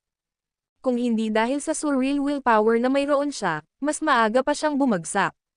Galit na galit sina Prince William at Kuro Dragon. Pinakilos nila ang daan-daang Ultimate Class, libu-libong God Class na mandirigma, at milyon-milyong lalaki para pigilan ang isang tao, at malapit na silang mawala. Ang tanging aliw lang nila ay sa wakas, natalo rin si Levi. Sinubukan ni Levi ang lahat para makabangon muli. Ang kanyang maraming pagtatangka ay nauwi sa kanyang pagkatisod pabalik sa lupa. Sa pagkakataong iyon ay hindi na siya makatayo pa. Ilang hakbang lang ang layo ng tuktok ng Mount Drago. Ibibigay na lang ba niya talaga ito? Halika, Crown King. Ipaglaban mo. Abot-abot ang tagumpay. Maghintay ka. Ginawa mo ito sa lahat ng paraan, hindi ka maaaring mahulog ngayon. Ang mga Erudian ay nakadama ng matinding sakit para sa kanya, at sila ay sumigaw sa kanya ng pampatibay loob, na hinimok siya. Pagkatapos ay nakita nila siyang gumalaw. Napagpasyahan niyang huwag nang magtangkang tumayo. Sa halip, itinaas niya ang Erudian banner at nagsimulang gumapang patungo sa tuktok. Habang kinakaladkad niya ang kanyang katawan, nag-iwan siya ng dagwang pulang trail kung saan siya dumaan. Ang mahina niyang katawan ay matigas na kumapit sa karangalan ni Erudia. Kahit na kailangan niyang gumapang, itatayo niya ang Erudian banner sa pinakamataas na tuktok. Ito ay angkop sa kanyang titulong Crown King. Walang kahit isang tuyong mata kay Erudia. Lahat ay nagpipigil ng hininga, pinagmamasdan siya na patungo sa tagumpay. Nakaka-touch. Kawawa naman siya, may sorpresa ako sa kanya. Napangiti si Prince William. Ang video na ito ay edited by Herban TV. Kabanata 1433. Habang nagsasalita si Prince William, lumitaw ang isang grupo ng mga mandirigmang Zarain. Nakasuot sila ng custom-made armor na ginawa gamit ang pinakabagong teknolohiya. Ang mga ito ay hindi malalampasan na mga armor na maaaring magbago ng isang karaniwang tao sa isang hindi masisira na makinang panlaban, at si Levi ay walang kondisyon na sirain ang mga sandata na ito. Bagamat may mga chismis na dinala ni Zarain ang kanilang piling tropa, walang nakakita sa kanila sa pagkilos. Iyon ay dahil gusto ni Prince William na panatilihing ligtas ang kanyang sariling mga kamay, kaya't iniiwasan niya sila sa mga naunang labanan. Itinago sila bilang kanyang huling trump card. Naabot na niya ang desperado na yugto kung saan kailangan niyang pakilyusan ang mga ito. Ang tropang Zarain ay may mabigat na sandata sa kanilang mga kamay, at lahat sila ay nakadirekta kay Levi. Ang hindi inaasahang twist ng mga kaganapan ay nagulat sa lahat. Walang makakaisip na natalo ni Levi ang milyon-milyon, natalo lang ng ilang lalaki. O hindi, siya ay mapapahamak. Si Prinsipe William ay isang maling akala. Napakawalang hiyang asterisk butas. Ang mga Erudian ay nawasak. Nilapitan ng tropa ng Zarain si Levi, tinutuya siya, ano ang pakiramdam mo tungkol dito? Sa huli, ikaw pa rin ang napahamak sa aming mga kamay. Hindi ka ba nadismaya? Walang prinsipyo, walang hiya, umirap si Levi. Kung siya ay mamatay sa kanilang mga kamay, si Zarain ay kukuha ng lahat ng papuri at ipagyayabang na inalis nila ang Crown King. Alam ni Levi kung paano nagtatrabaho ang mga Zarain, at hindi sila magkakaroon ng biyaya na parangalan ang mga nag-alay ng kanilang buhay upang tungo sa tagumpay. So, ang katotohanan ay nananatiling ikaw ay mamamatay sa aming mga kamay. Kaya paalam na. Boom boom boom. Sinanay ng tropang Zarain ang kanilang sandata kay Levi at nagsimulang magpaputok. Swish! Sa susunod na sandali, nakita si Levi na dumudulot sa landas, iniiwasan ang kanilang pag-atake. Bang! Natapilok siya at pinababa ang isang lalaki gamit ang momentum ng kanyang glide. Bang! Nobela! Binasag niya ang kanyang helmet sa isang hampas. Nakipaglaban muli si Levi, na nagpapanibago sa pag-asa ng mga Erudian. Samantala, si Prince William at ang kanyang entourage ay nanunood ng hindi makapaniwala, nanlaki ang mga mata. Paano pa siya makakalaban? Ang hindi nila alam ay ginatasan ni Levi ang huling onsa ng kanyang lakas para makipaglaban. At anong desperado na labanan iyon, lumaban siya na parang wala siyang talo, lahat ng pag-iingat ay napunta sa hangin. Sa kabila ng katotohanan na hindi siya makatayo at nakakulong sa lupa, ginawa niya ang lahat ng kanyang makakaya at ibinagsak ang isa-isa. Ang kanyang katawan ay puno ng mga tama ng bala, ngunit tulad ng isang sulok na hayop, siya ay lumaban ng ngipin at kuko. Ang alam lang niya ay may misyon siyang dapat gawin, at kamatayan lamang ang makakapidyo sa kanya mula rito.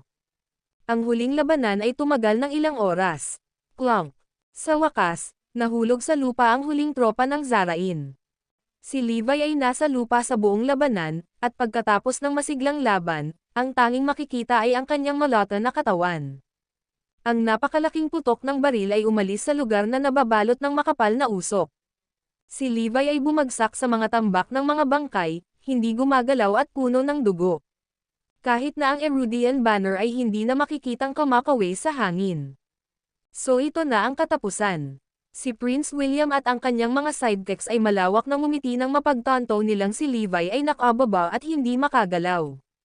Matapos pakilyusan ang napakaraming mali, sa wakas ay nagtagumpay sila sa pagpatay sa kanya. Phew! Sa wakas, isang maluwag na tawa ang pinakawalan ni Kuro Dragon. Well, malapit na ang oras. Isang huling minuto. Habang ang kamera ay nakapan sa buong larangan ng digmaan, ang mga tanawing sumalubong sa mga Erudian ay nawalan sila ng pag-asa. Ang katawan ni Levi ay malata, at ang Erudian banner ay hindi na lumilipad ng mataas. Napakalapit na nila sa tagumpay, ngunit hindi ito sinadya. Ang pagkatalo ay isang mapang wasak na dagok kay Erudia. 49. Ang mga Erudian na mukhang Asian ay nanood habang nagsisimula ang countdown, naghihintay ng may mabigat na puso para sa huling anunsyo ng pagkatalo. 10, 9, Olo, Kuwait, 0. Ang video na ito ay edited by Herban TV. Kabanata 1434. Lumipas na ang itinakdang 6 na oras. Hindi nakarating si Levi sa kanyang destinasyon, at ang Erudian banner ay hindi na itayo sa pinakamataas na punto ng Mount Drago. Nako, hindi pa bumangon si Levi, at natalo si Erudia. Ito ay isang malungkot na araw para kay Erudia, wala na siyang pag-asa na makabangon mula sa mapang wasak na dagok na ito. Ang buong Erudia ay natahimik, at ang mga kulay ay nawala sa kanilang mundo. Inaanunsyo ko dito na nabigo si Erudia na maisakatuparan ang kanyang misyon sa loob ng itinakdang oras, tulad ng. Sa sandaling iyon, ang anunsyo ay naputol ng isang koro ng maingay na Saturday. Tingnan mo. Lahat ng mata ay nakatutok sa screen. Bago umabot sa 0 ang countdown, isang pulang tuldok ang tumaas sa tuktok ng Mount Drago. Isang close-up ang nagsiwalat na ito ang Erudian banner.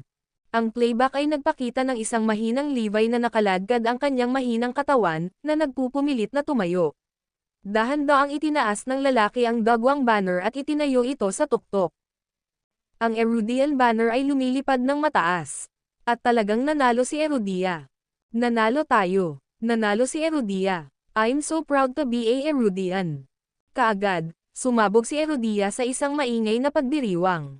Ito ay isang makasaysayang araw na kanilang ipagmamalaki sa mga darating na taon.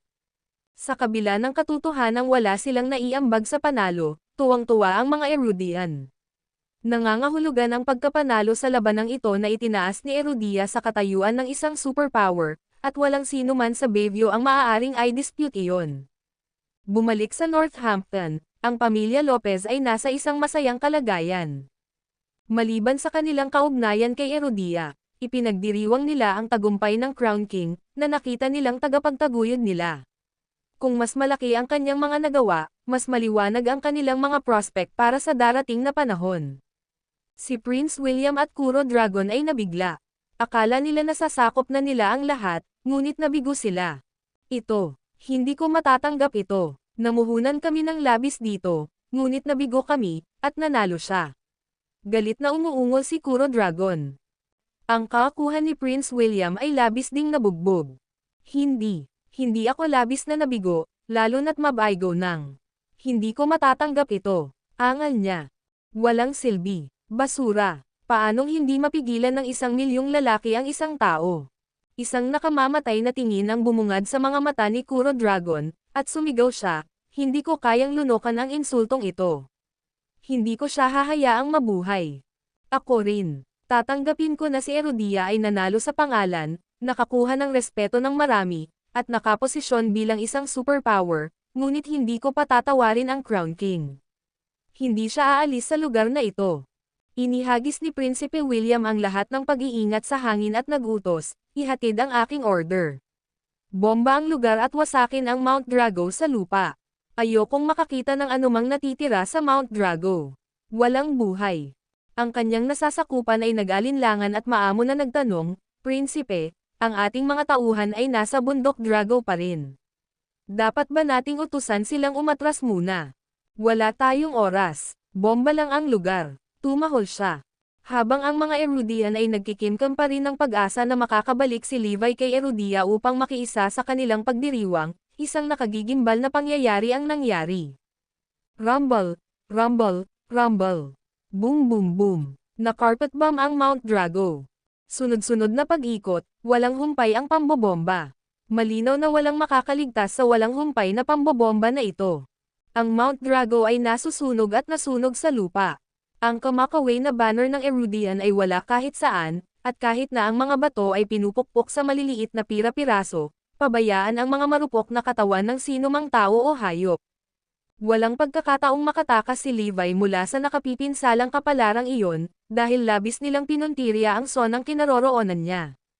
Ang video na ito ay edited by Herban TV. Kabanata 1435.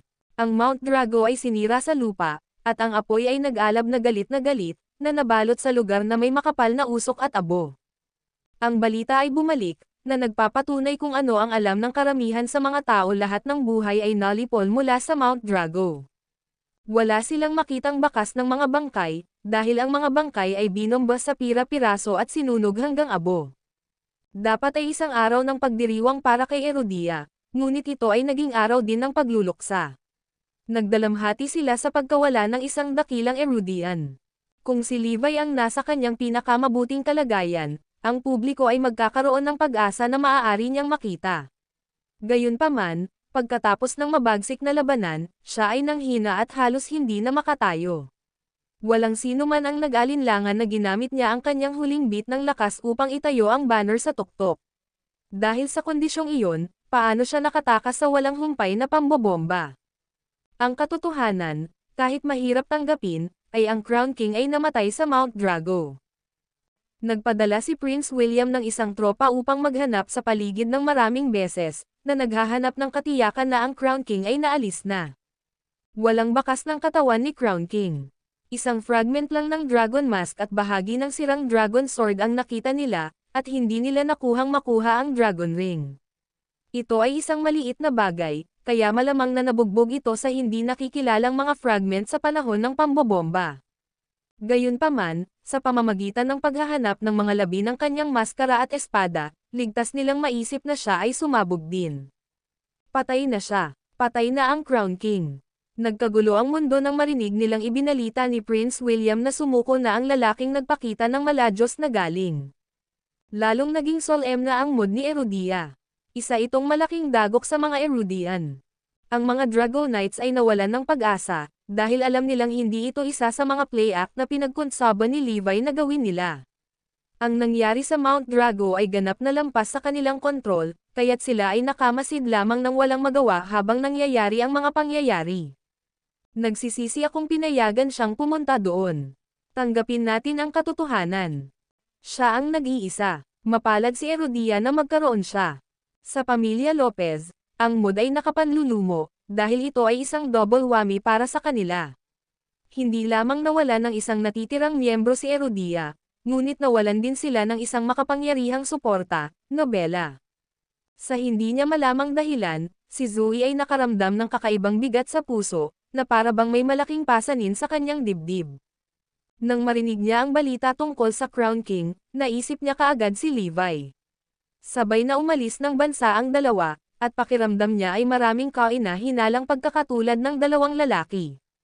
Out of the blue, nagsimulang umiyak si Forlivia at sumigaw, "Patay na si Daddy. Patay na si Daddy. Pero Daddy, nangako ka sa akin na babalik ka, at uuwi ako ni Mommy." Nadurog ang puso ng mga Lopez habang pinapanood si Forlivia na umiiyak. She has always insisted her daddy is the Crown King, kaya nung namatay si Crown King, sa kanya, ibig sabihin namatay na rin ang daddy niya. Para sa mga matatanda, iyon ay isang kalokohang samahan. Kung tutusin, paano maihahambing ang isang taksil na tulad ni Levi sa magiting na Crown King? Gayunpaman, wala silang pusong basagin ang inosenteng pangarap ng isang bata. Kaya, inaliw nila siya, "Huwag kang mag-alala, Evie. Mabuti na lang at buhay ang daddy mo, at babalik siya sa lalong madaling panahon." Tama iyan. Babalik ang daddy mo. Ang kanilang mga pagsisikap ay hindi nawalan ng kabuluhan, dahil siya ay tumigil sa pag-iyak. Then, na may dilat na kainosentehan, nagtanong siya, "Sigurado ka ba? Buhay talaga si daddy?" "Syempre, buhay ang daddy mo at babalik din siya kaagad." Hinawakan ni Zoe si Forlivia at malumanay na tiniyak, pinunasan ang mga luha sa kanyang mukha.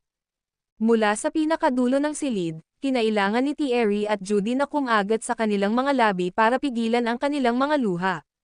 Nais nilang ibunyag ang katotohanan, na ang Crown King ay si Levi. Gusto nilang ipagsigawan sa pamilya na ang daddy ni Forlivia ang pinakadakilang bayani ni Erudia, ngunit hindi na siya makakabalik pa. Ang video na ito ay edited by Herban TV. Kabanata 1436. Sa hinaharap, gagawin ko ang lahat para protektahan ang pamilya ni Sir.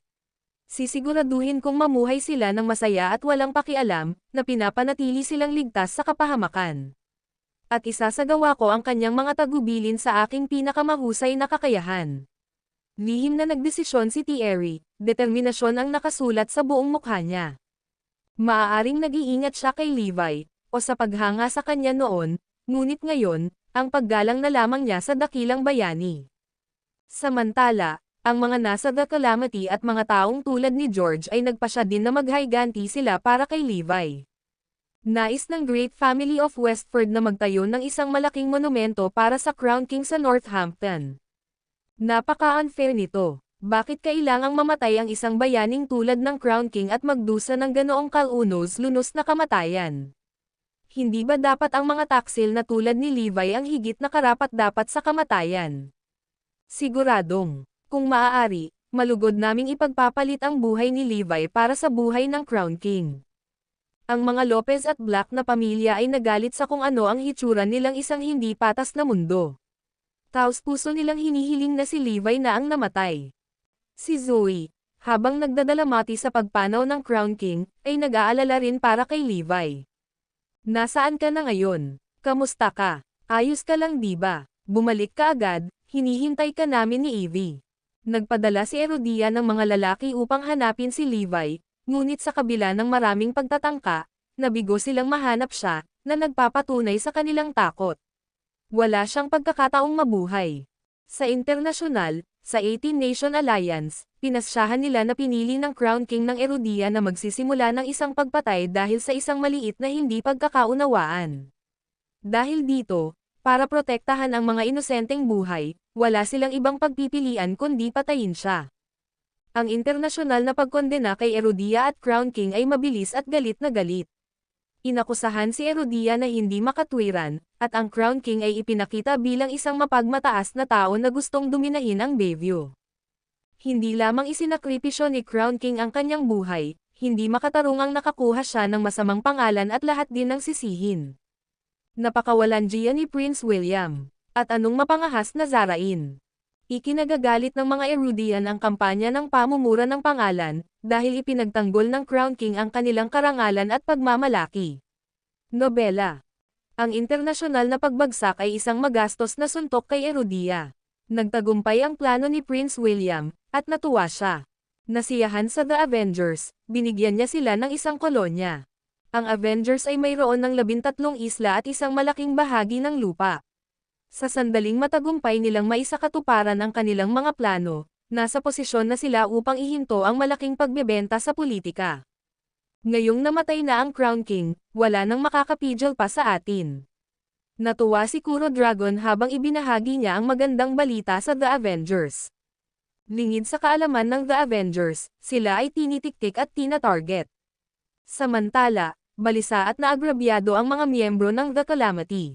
Gayunpaman, kung wala ang utos ng kanilang guro, maaari lamang silang magpatuloy sa pagbabantay sa The Avengers.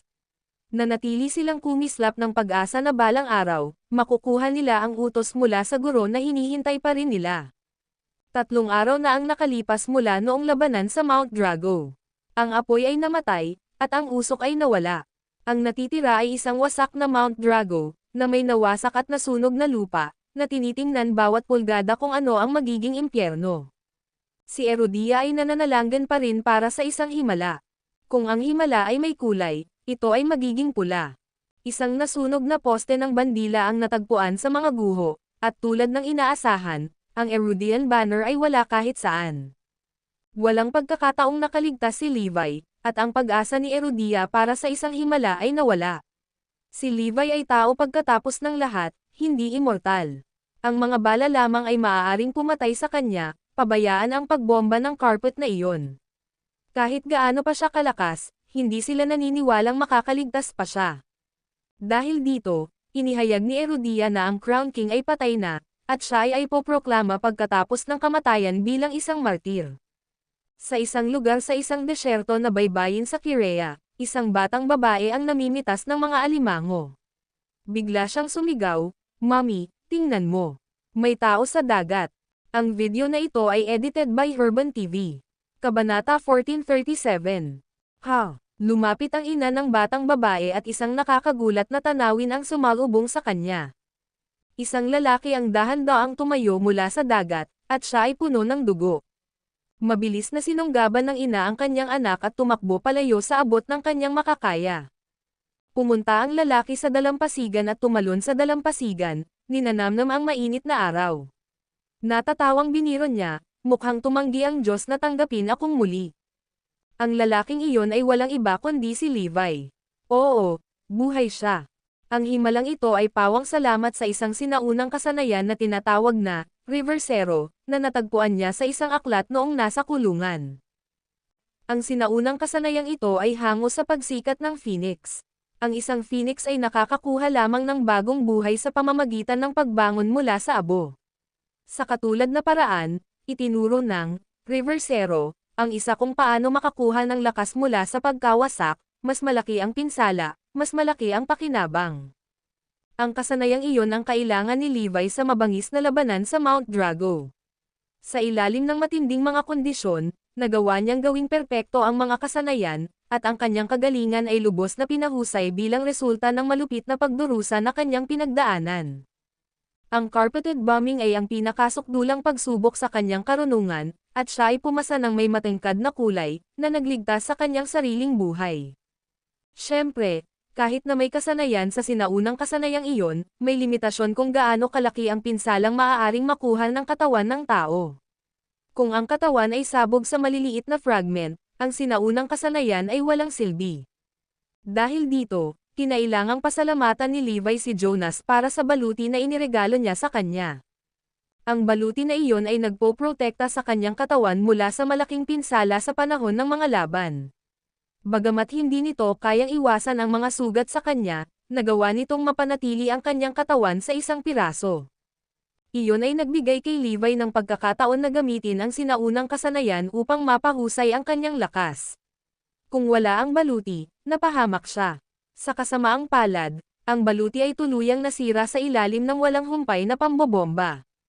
Ang lahat ng iyon, kasama ang baluti ni Jonas, ay nagligtas sa buhay ni Levi.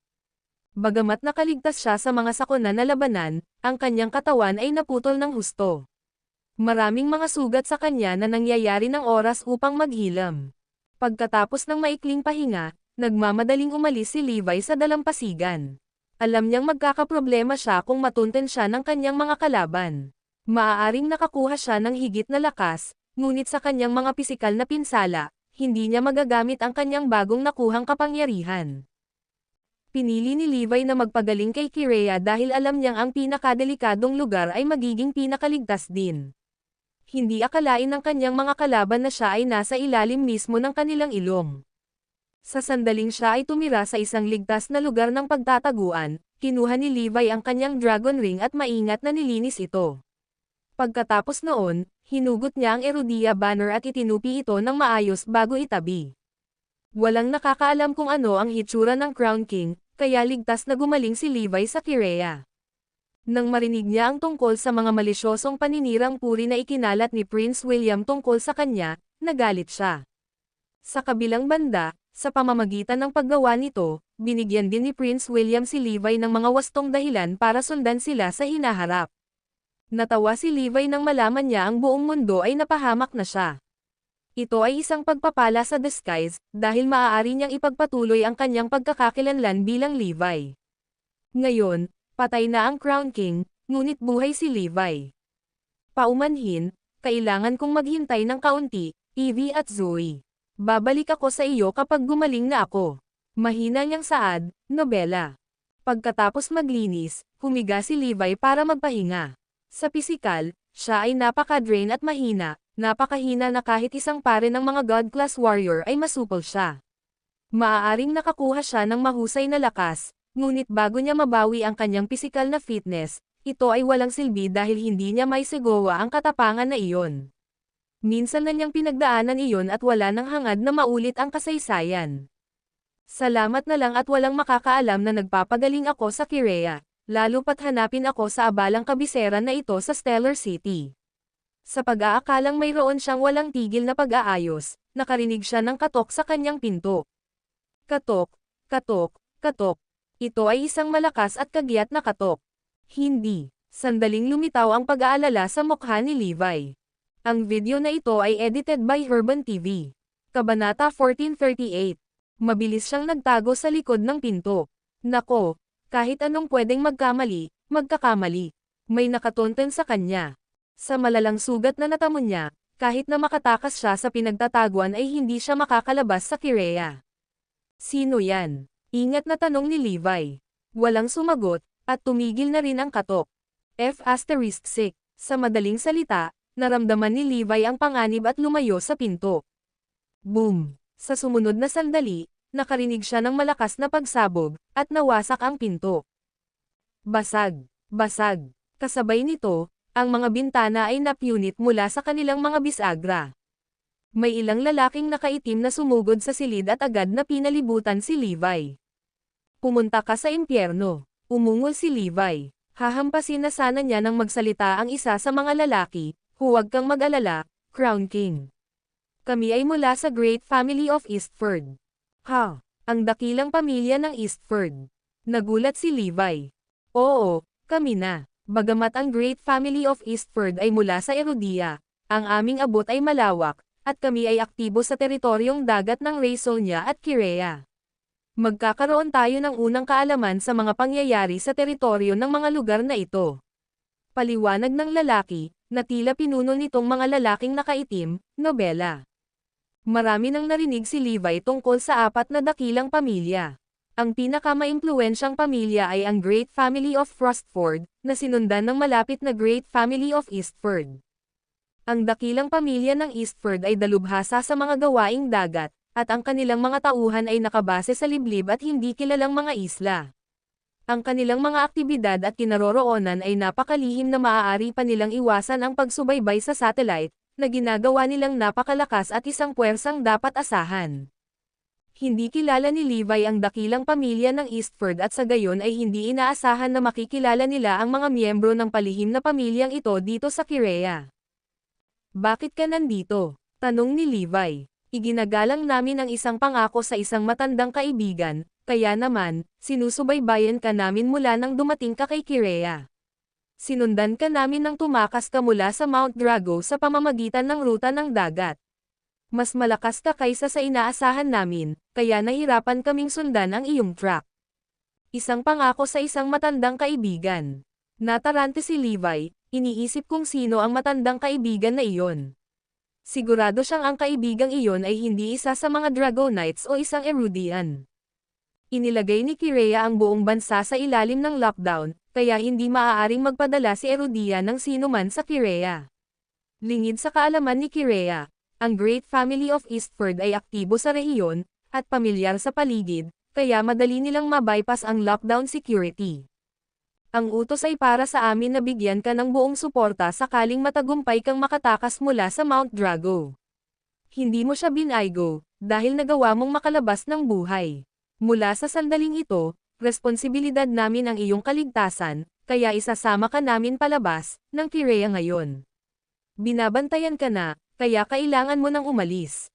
Nagbahagi ang lalaki. Nagulat si Levi. Malamang ang ina ng maliit na batang babae na nakilala ko sa beach ay nagsumbong sa akin sa mga hukuman. Ngunit sino ang taong gustong tumulong sa akin? Natarante si Levi, dahil hindi niya inaasahan na may handang tumulong sa kanya. Tila kilalang kilala siya ng taong iyon, at dapat siyang maging isang maimpluwensyang tao upang mamobilize ang Great Family of Eastford.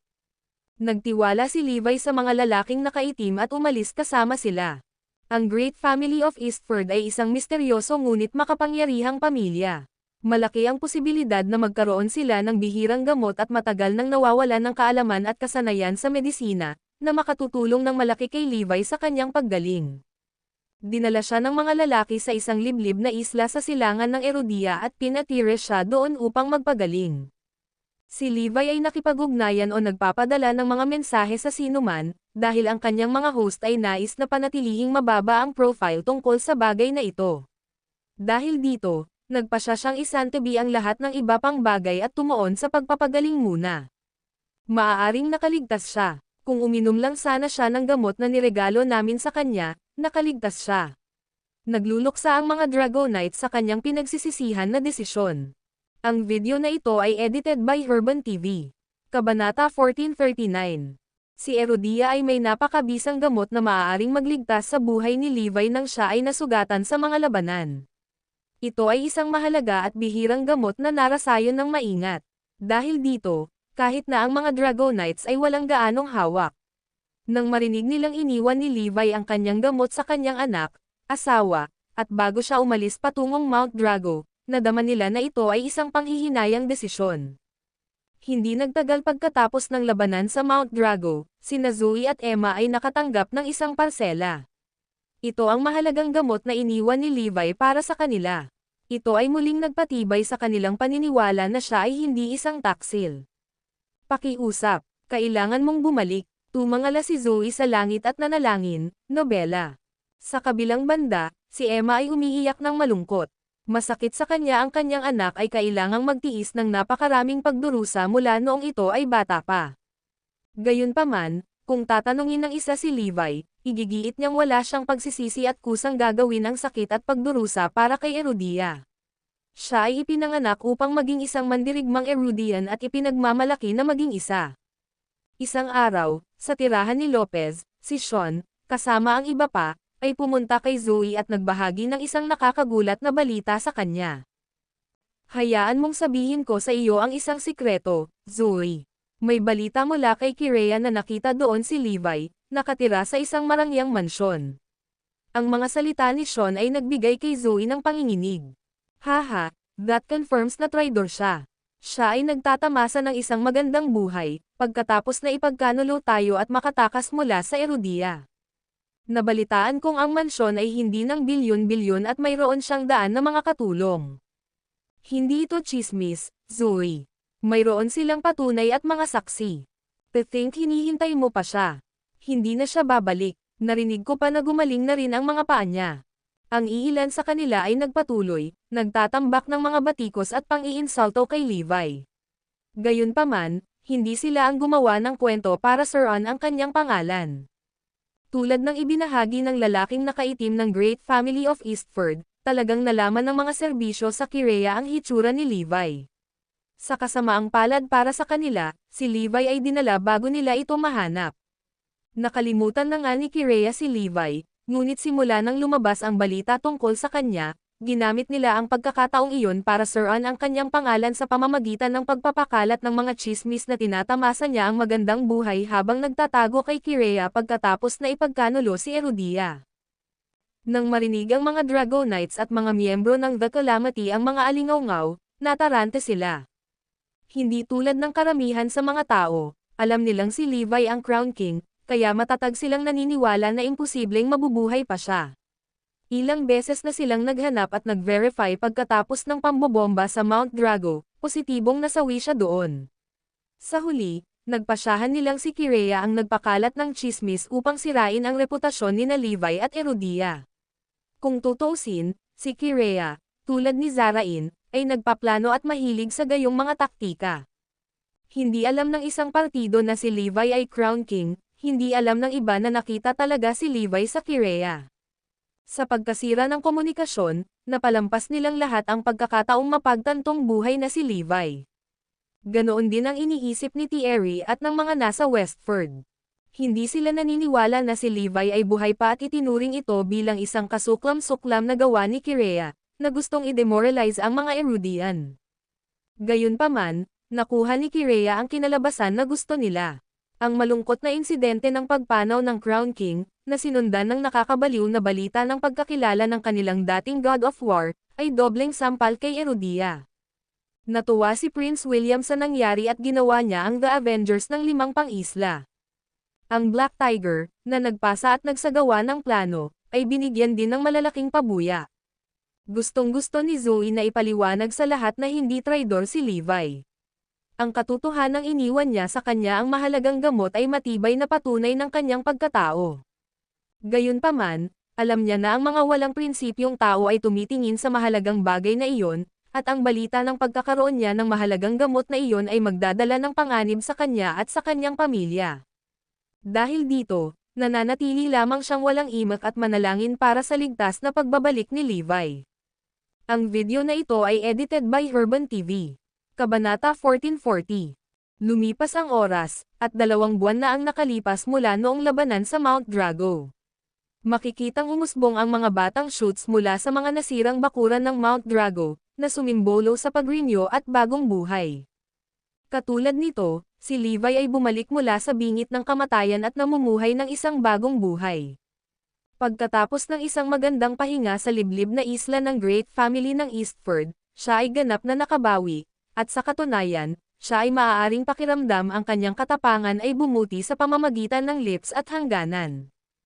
Isang araw, ang kanyang mga host ay lumapit sa kanya at nagsabi, "Ganap ka nang gumaling, at dapat ay mabuti para sa iyo na umalis ngayon, Crown King. Mangyaring mangako na huwag ibunyag sa mundo ang tungkol sa ating pag-iral. Oo, ikaw ay nag-iisa at hindi nakatanggap ng anumang tulong mula sa sinuman. At hindi mo kailangang makaramdam ng utang na loob sa amin. Tinutupad lang natin ang isang pangako sa isang tao. Umalis ka na, at pakikunwari na hindi mo pa kami nakilala." Ang Great Family of Eastford ay palaging pinahahalagahan ang kanilang privacy, at sa gayon ang kanyang mga host ay nakiusap at pinaalalahanan siya ng maraming beses na hindi sila makatingin sa publiko. Sa pagkakataong iyon, ngumiti na lamang si Levi sa kanila nang may pagbibitiw. Siya ay punit-punit na magtrabaho na kailangan niyang magsinungaling sa kanyang malalapit na kakampi kay Herodia. Gayunpaman, labis siyang nagpapasalamat sa kanyang mga host at lihim na nangako sa kanyang sarili na nandyan siya para sa kanila sakaling kailanganin nila ang kanyang tulong sa hinaharap. Sa ngayon, hindi pa alam ni Levi kung sino ang misteryosong tao na humiling sa Great Family of Eastford na tulungan siya. Ang kanyang mga host ay hindi darating, sa kabila ng kanilang mga pagtatangka na kumuha ng impormasyon mula sa kanila. Makalipas ang isang araw, umalis si Levi patungong Herodia sakay ng bangka. Nang marating niya ang tubig dagat ng Herodia, nagulat siya sa mataas na seguridad na sumalubong sa kanya. Ang hangganan ay binabantayan ng maraming mandirigma, na para bang ang bansa ay nasa alerto sa digmaan. Agad na naunawaan ni Levi na nagtatanggol sila laban sa mga posibleng pagsalakay. Dahil mababa ang moral kay Herodia dahil sa pagpanaw ni Crown King at sa kanyang bali-balitang pagkakanulo, malaki ang posibilidad na samantalahin iyon ng mga kaaway at palakasin ang mga snake invasion. Nagkaroon ng mahigpit na security check sa mga hangganan, at hindi nagulat si Levi nang makita niya sina Minka at Windsor sa checkpoint. Sa ganoong krusyal na mga panahon, nararapat lamang na doon na pamwesto ang Azure at Enyo. Hindi nagtagal ay nahadjap din ng tingin ng dalawa si Levi, at nagulat sila. Levi, hindi ako makapaniwala na ikaw talaga. Ang lakas ng loob mong bumalik, taksil ka. Tinadyakan ni Windsor si Levi at umungol. Walang kahihiyang taksil, kaya kitang patayin. Ibinigay ni Crown King ang kanyang buhay para kay Herodia. Anong ginawa mo? Hindi ka ba nahihiya? Kung ako sayo, nilunod ko na ang sarili ko sa dagat. Patuloy na dumarating kay Levi ang mga panunumbat at panlalait.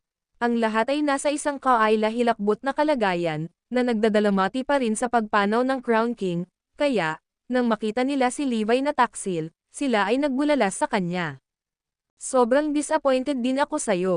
Pareho kayong nagpunta sa Kirea. Ngunit ang pagkakaiba ay ang Crown King ay nagpunta doon bilang isang babae, habang ikaw ay isang kasuklam-suklam na traidor. Minka chided, disappointment na kasulat sa buong mukha niya. Gayunpaman, idinagdag niya, ngunit ngayong bumalik ka, handa akong bigyan ka ng pagkakataon at makinig sa iyong paliwanag. Sandali, may hindi tama. Oh gosh, gumaling ka na. Nakabawi ka talaga. Sa wakas ay napagtanto ni Minka na si Levi ay wala na sa wheelchair at nakamobile muli.